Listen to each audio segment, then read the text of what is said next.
Let's imagine that you were going to drop your calories 500 a day. If you let's say that you take a net. You're taking 2,500 calories a day, and you decide to drop it to 2,000 a day, which is not bad. That's 500 calories that you're dropping. If you did that for 1 week, you'd drop 3,500 calories. Now, if we took hormones out of the equation for a second, that amounts to 1 pound of fat, which is this. And pass it around, okay? Now, the earlier stages of the diet, you tend to lose quite a bit of fat. Then we tend to hit the plateau a little bit. But that's what 1 pound of fat looks like. You can pass it around the room. Now, 500 calories, that's 2 of these. Yeah? 500 calories, yeah. 500 calories is a big scoop of this. Peanut butter. That's around 500 calories there. Yeah. Okay, so that kind of gives you an idea. I don't know what to do with this now. Is it filming, by the way? Okay. So, you know, it's just something to be aware of, a fun fact, whatever. Okay, I'm going to continue now.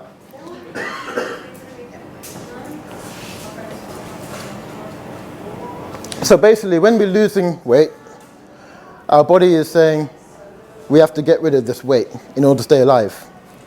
When you do weight training and exercise, your body is saying we need to get rid of this weight to stay alive, but we need to use this muscle because Annette is using this muscle when she does bicep curls. Why is exercise so important? Is it all about muscles? Is it all about physique? No. There's many health benefits. We're not designed as human beings to sit down and watch TV. We're not designed that way. We're designed to be active. Since the dawn of time, we're designed to move, locomotion. Yeah? So I'm going to talk a little bit about science again. We're going to talk about muscles. Is that okay with you guys? Okay. Now, would you say that doing yoga or going on a walk is going to get you the same results as lifting weights? Yes or no? Why not? Lifting weights, whereas if you walk... No, you use muscles, whatever you do, when you're moving. But why would you get different results if you were to do, for example, yoga, or if you're going to go on a wonderful leisurely walk every so often, or if you're going to go on the weights and start lifting? Why would... Yeah. Okay, yep, that's right. So what did you say? Sorry, I didn't hear. Oh, it's just the impact on your body also. Yeah, so it's more impact, isn't it? But what did you say? You're not breaking down the muscle fibers. That's what... it's different. You're still breaking it down when you do normal, like walking, endurance training, but you're activating. Yeah, but you're activating different muscles. That's what it is. You're activating different muscle fibers. So basically, in a nutshell, you've got these 3 types of muscles or muscle fibers. You've got type 1, type 2A, type 2B. Now, when you're doing lots of walking and everything, you're activating the type 1. Now, type 1 fibers are excellent for endurance. Okay, they will make you fitter. They will make you do the exercise longer. They're actually red in color. Do you know why they're red in color? Because they're full of something called mitochondria. Who knows what mitochondria are? Mitochondria basically help those... We have something called aerobic respiration. I don't want to go too deep into it, but basically, these type 1 muscle fibers are more involved in endurance exercises. Okay, so anything that doesn't burn you out within a couple of minutes is endurance. Something like walking, you can walk forever because that's endurance. If you're sprinting, you can't sprint forever, you get tired, yeah? You're activating different different fibers when you're doing things like sprinting, weight training. You're activating the type 2 muscles when you're doing any, as you say, intense training. Now, why did I put this in big, bold letters? Grow in size, grow in size. Yeah? Because when you're doing this kind of intense training and sprinting and weight training, your muscles get physically bigger. When you're doing lots of walking and jogging and stuff like that, your muscles don't get that much bigger, but you become fitter and you can do the exercise longer. Let's look at examples of this. Okay? Can you see the pictures clearly? Now these are extreme examples, but you've got the lady on the right. She's a marathon runner and she's relatively thin, but she's got a lot of stamina and she's activating a type 1. Who's that guy? Bolt. That's Bolt, that is, yeah. Yeah. He's activating a lot of his type 2A muscles. I'm simplifying it intentionally to prove a point. And that guy's a bodybuilder. He's activating his type 2B muscles. So, if you want to basically get bigger muscles, you want to activate those type 2 muscles, fibers. Is that making sense? So the best way of activating those type 2 muscle fibers is resistance training, or more commercially known as weight training. Again, a bit like with exercise, there's many, many benefits to weight training. It makes you stronger, improves your mood, it makes you sharper. You know, you don't get brain fog, things like that. It alleviates stress, it increases immunity, it boosts your confidence, and many, many other, increases your metabolic rate, all these things. There's 3 ways that we can grow muscle, or in particular those type 2 muscles. Progressive tension overload. Who knows what progressive tension overload is? Huh? You know, but you've been on this talk before, you should know. Progressive tension overload, okay. Progressive tension overload. Let's say you go to the gym and you're doing a bench press and you can lift a 50 kg like this, 50 kilograms. And after around 6 reps, oh, I can't do it anymore. But then you go to the gym 2 weeks later and you can lift 52 kilograms. And then a week after that, you can lift 53 kilograms. That's progressive overload. You're basically, as the name suggests, you're progressively increasing the weight, and your body, or your muscles in this case, is adapting to that weight by getting bigger. The same is true with reps. You know what reps are? Yeah? Repetitions, 1, 2. So you can stick with the 50 kilograms, but instead of doing 6 on week 2, you do 7, and then 8. So you can do, for example, 2 months later, you can do 10 reps or 50 kilograms. Whereas in week 1, it was only, let's say, 5 reps of 50 kilograms. So it's either increasing the weight or increasing the number of reps that you do will make your muscles bigger. Then there's cellular fatigue. Cellular fatigue is more to do with, you know, when you can lift a relatively lighter weight, but you get that burning sensation. Okay, have you ever had that? Like lactic acid, just really burning sensation. That's associated with what we call cellular fatigue. Again, that's another way of growing muscle. And then there's obviously inflammation, which happens, or damage that happens when you do anything really, any kind of resistance training. You're going to get some degree of inflammation.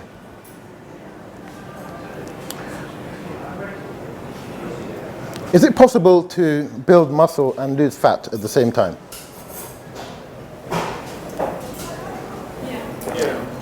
Okay, when is that? I think what in a lot of cases, for a lot of people, when you lose weight, when you go on a diet, you can keep what you've got, you can keep the muscle you've got and prevent that muscle from dropping, but it's very rare that you can actually build new muscle at the same time as dropping your calories. Did you know that? However, there are 4 exceptions to the rule. If you're new to weight training, you can actually grow new muscle and lose fat at the same time. If you're relatively obese, you can grow new muscle and lose fat at the same time. If you're on steroid drugs, you can grow new muscle and lose fat at the same time. And if you are a detrained individual like I was, because I was what I call a detrained individual, I had an injury around a year ago, a weight dropped on my shoulder and broke my AC joint, and I couldn't train properly for around 9 months. So when I've recently gone back to the gym, I've seen more accelerated differences, even though I have been on a diet. So a detrained individual, someone who used to train and then had an injury and then they go back to it, they too can grow muscle on a calorie deficit. And then there's something called carbohydrate cycling, which I don't think I've got time to go into today, but it is mentioned in the book. So with those exceptions, yeah, you can't really grow new muscle whilst you're losing fat. Have you ever heard that before? Bulking, cutting, does that sound familiar? So, when you bulk, when you actually want to gain new muscle, and you don't fit into those previous aforementioned 4 categories, then what you need to do is you need to be on a calorie surplus. What's the downside of being on a calorie surplus? What's the downside of eating more calories than you burn? You're going to gain a bit of fat with it. Have you ever heard of a dirty bulk? Have you ever heard of a clean bulk? Okay. Basically, what that basically means is a clean bulk means that you're going to gain new muscle, but you want to minimize how much fat you gain as well. Because it's inevitable you're going to gain some fat when you're going to be building this muscle, assuming that you're not a beginner. Incidentally, many bodybuilders refer to newbie gains as the honeymoon phase. They say it's the best part of weight training during their years, when their weight training is the first 2 years, because they actually grow loads of muscle in the first 2 years, even if they're on a diet, because the body is so shocked about what, but after a while of doing it, I've been training for 20 years, my body's not shocked anymore when I lift the weight. So I have to keep doing these things in order to gain new muscle. I have to gain a little bit of fat. I don't know if I'm explaining myself very well, but basically what I'm trying to say is, if you want to grow new muscle, you have to be on a calorie surplus. But you don't have to go crazy and eat loads and loads of calories. All the recent science says that you only need a little bit, 10% above calorie maintenance, which is like, 200, 300 calories, something like that. If you're looking to keep the muscle that you have, but lose the fat, then you want to continue the weight training on a 15 to 25% calorie deficit. That's what we call cutting. So, let's summarize that.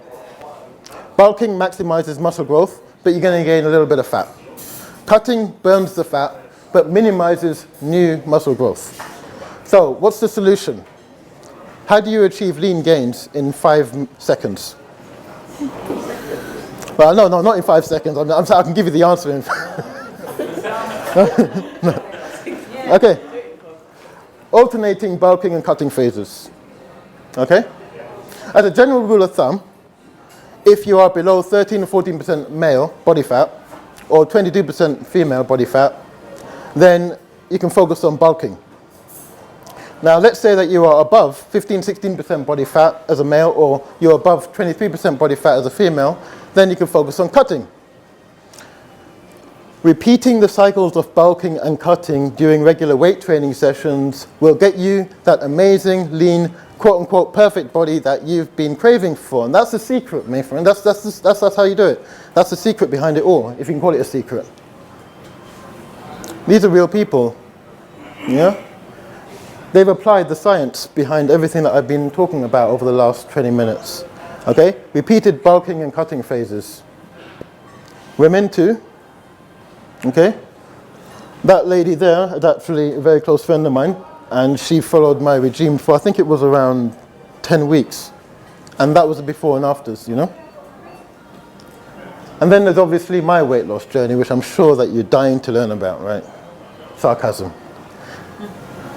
Okay, so remember that picture I put up earlier? Remember that? That was week 1.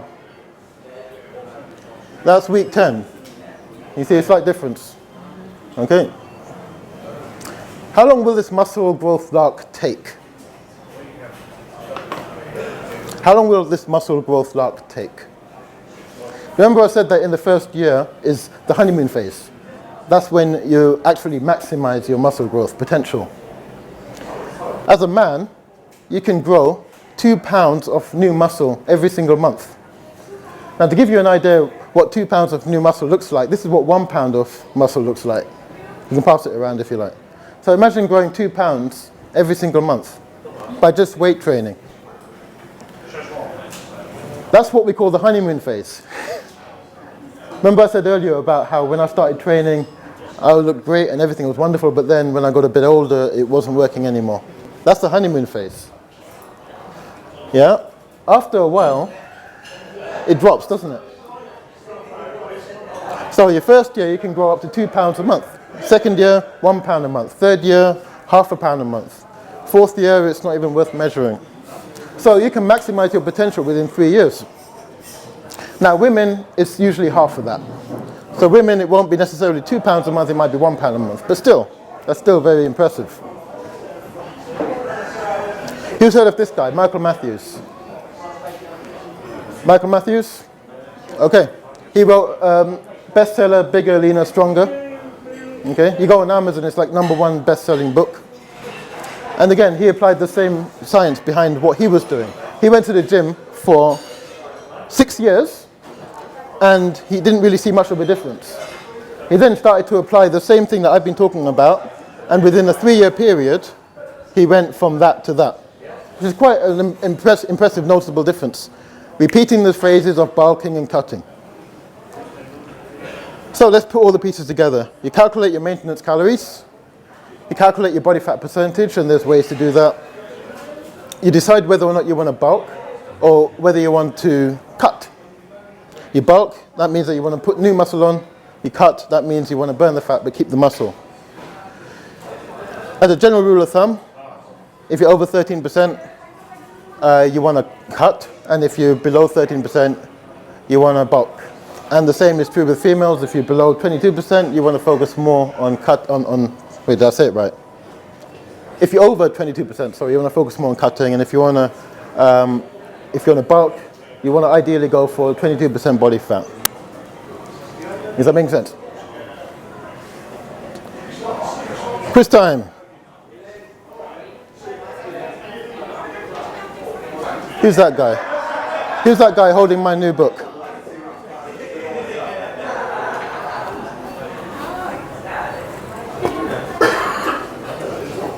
No? Okay. I had the privilege of meeting this guy last year. He's the 4-time Mr. Olympia, CUTLER. And he actually said that my book is really good. Well, I thought that was a nice compliment. The weight loss plateau. Now, what if you do all this stuff and you get results, but then it just plateaus out? You can't get rid of that little bit of belly fat. You're starting to hit that plateau. What do you do about it? Do you give up, like I did? Or do you find new ways of breaking through the weight loss plateau? And so I'm going to talk about weight loss plateaus. So when you hit a weight loss plateau, which you inevitably will, there are 4 things that you can do. Now I'm going to speed through this real quick. How am I for time? Okay, cool. Okay, first of all, we're going to make sure that you're not having too many cheeky calories. You know what cheeky calories are? Yeah? Remember I told you about that? Remember that? 500 calories. Now, rice cakes. Rice cakes are great. Rice cakes, 25 calories. Brilliant. You put loads of peanut butter on it, it's not 25 calories anymore. So these are cheeky calories, okay? So it's something that we're all guilty of, I think. You know, we want to make sure that we don't cheat too often, in other words. Don't confuse fat with bloating. How many people have been on a diet, and then on Monday you look great, and then Tuesday you look fat? Is it anyone? Is it just me or anyone else? Okay. A lot of people think that's fat accumulation, it's bloating. Okay? It's inevitable for a number of reasons: sodium retention, salt retention, the fact that there's food still in your stomach, cortisol levels. All these things can affect whether or not you're bloated. And sometimes that bloated look can be confused with fat. And 99% of the time it's not. It actually takes a while to lose fat, okay?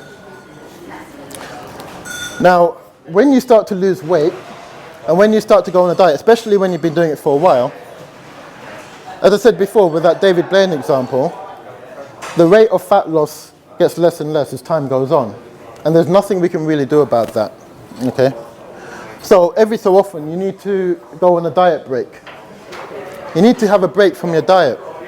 Diets are actually very stressful. And when you have stressful episodes on a very long-term chronic basis, you're going to produce a lot of cortisol. You know, cortisol is a stress hormone. It's associated with that bloated, horrible feeling. Think of it like work. I mean, it's a weekend now. You're not working. You need to have a break every so often.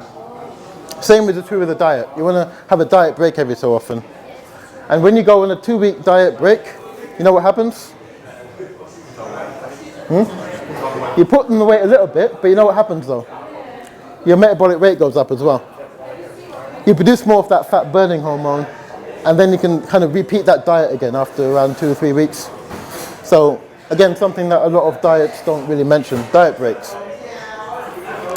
And for those who are going for like 8-9% body fat as men, you're going to really struggle towards the end of your weight loss journey. And then you're going to start doing things like fasted training and your himbine. Now, I'm not going to go into that because I am aware that we're running a bit short on time. But I can talk to you about that afterwards if you're interested. And that's all, folks. Now,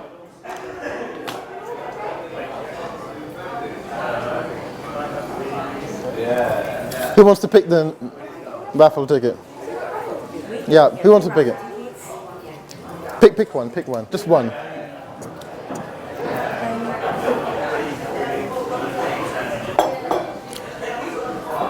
Okay, do you want to shout out the number?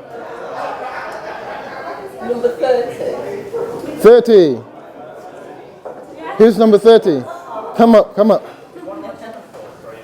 Have you got something to take a picture of? Have you got a picture? My brother's gone, he's supposed to be taking a picture. Take a picture. What's your name, lady? Amaji. Amaji. Nice to meet you, Amaji. And you. Okay, take a picture, if that's okay. You don't mind, do you? That's good, there you go. Okay, Amaji. You've won. Yes. This is fresh off the press. Oh my God, I'm so tough. It's worth 75 quid. And it's all yours. And at the end, I will sign that for you. Awesome. Okay. Take a picture. Take a picture. Thank you. Take a picture. Yeah. That's it. Yeah. Okay.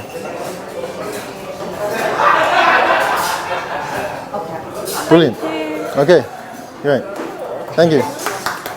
Thank you. Thank you very much. Thank you. Any questions?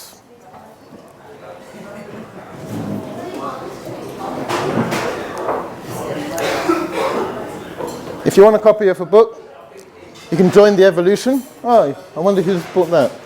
You see that? That's you. Join the evolution. Come to Lean Gains. Now, any questions about anything at all? Yes. Yep.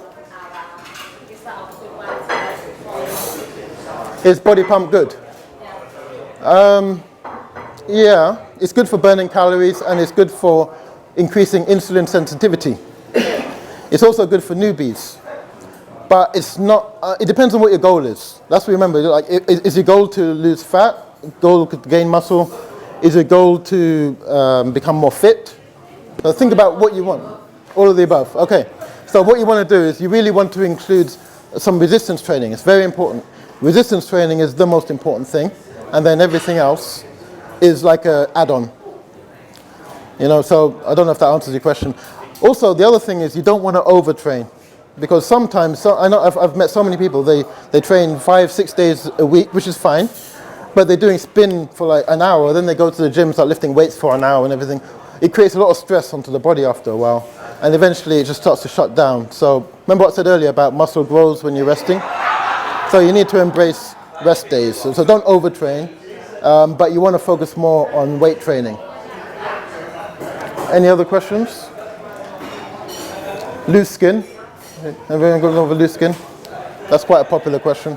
Does compound training help as well? Compound training is very good, because compound training, the reason they call it compound training is because it's working out quite a few muscles. It's not just isolation training, which works out 1 or 2 muscles. So we want to embrace compound training. Classically, what are the compound training exercises, you know? Yeah, like the dumbbells, like squatting. Yep, squatting.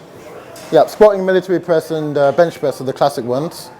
But there are others. But yeah, combat. So they basically work out quite a few muscles, basically. Yeah. So always embrace that. Ideally with a progressive overload. Anything else? Cool. Thank you. Thank you. Thank you very much. Thank you.